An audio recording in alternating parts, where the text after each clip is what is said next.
There's something to be said for bulk content that, as many touch points as possible on a brand is a good thing.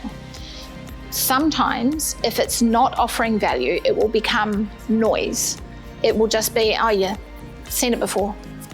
And people will just keep scrolling, keep searching, might even go to page 2 on Google.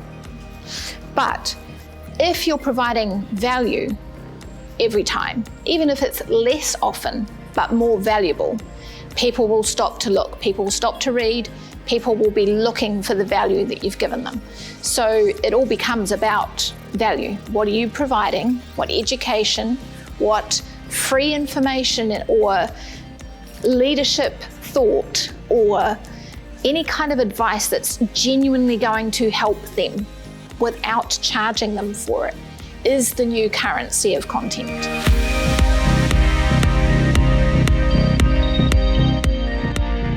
So in your content, you really want to talk about the human experience of it all, even if it's something that cleans the smell in your dishwasher to providing more value than just numbers from an accountant. Anything that you do needs to be more about the person than the product, the service, anything else that you're offering. So keep that in mind. Start with them, end with them, make the middle about them.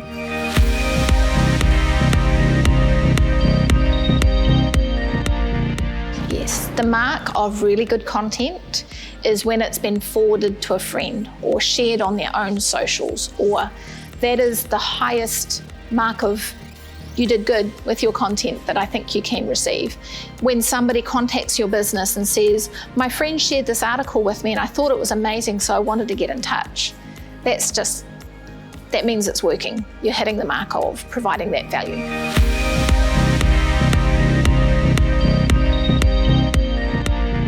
Pre-testing, there is what's called A/B testing, which broken down quite simply is that you send out some content to this audience with this heading, and then maybe the second time you send it, it's got this heading, and you only send 10 of each heading, and then whichever one does better, that's what you send the rest with the heading that worked.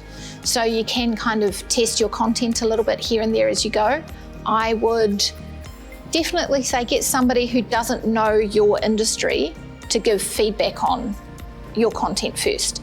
Because if you've spoken any kind of jargon from your industry, it's really going to be a put off to somebody who's learning about it. So just make sure somebody outside of your bubble can read, understand, and find value in what you're providing.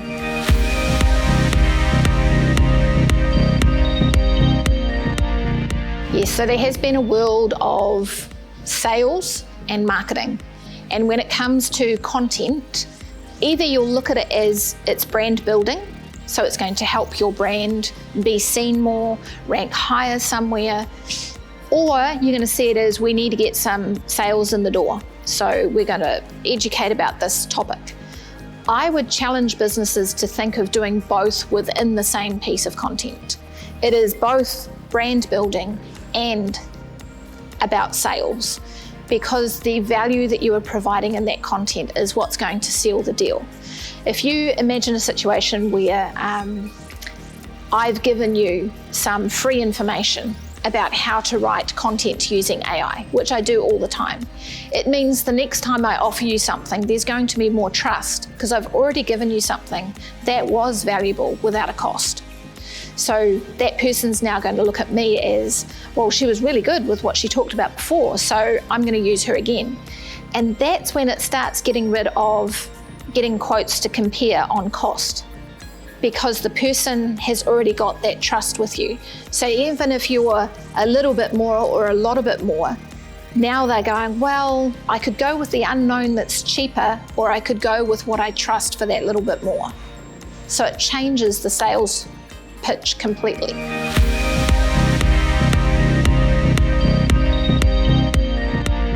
Community building online is a difficult task. You have to try and figure out what makes you different that other people want to hear about or know about. And figuring that out can take a few different turns on the journey to figuring out that who your community is, what's going to create raving fans for your business. it's still going to come back to value. It really is. The education, whether you tell it with storytelling or facts, they're both going to merge into you've built up some trust. If you can build a community of those people who are raving fans, it will help your business continue even when times are tough.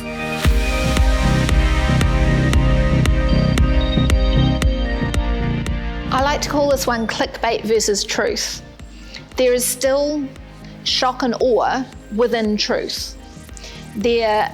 Clickbait is typically described as selling you something false so that you'll click, they've got you on the hook, and now you're looking in their content for that thing that hooked you in the first place. It typically works out to be something that's not true, or you don't find the thing that it alluded to in the headline or the caption, and you can't find it.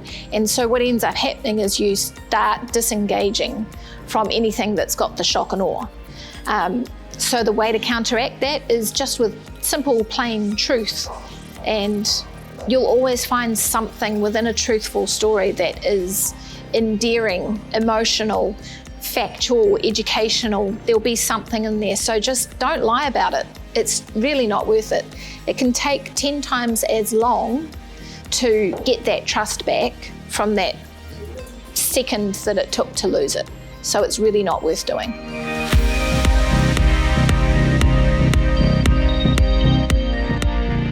Okay, so a cognitive bias is basically when it says limited time only, buy now, get one free. It's all of those typical lines of copy that people use to sell.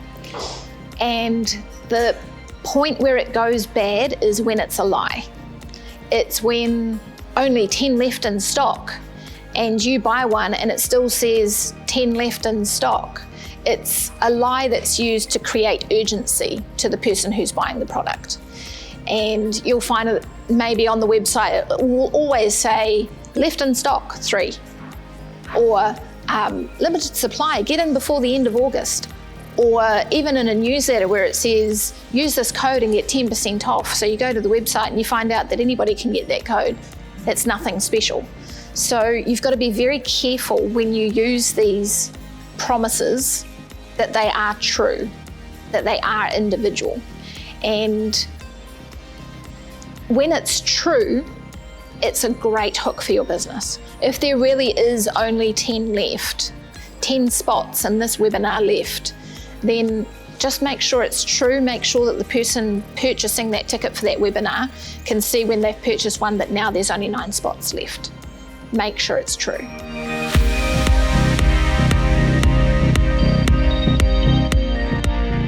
So when you do use these sales pitch sentences of limited time or scarcity or any of those kinds of items, what you actually end up with is an anxious customer. And those customers are usually high maintenance, low value. They're not really the customers that you want. They might buy once and never again, but they will fill your feed with questions and questions on social media, asking about the brand and where do things get made, and you create this anxious customer. So it really is for a very niche type of customer and item that's being sold.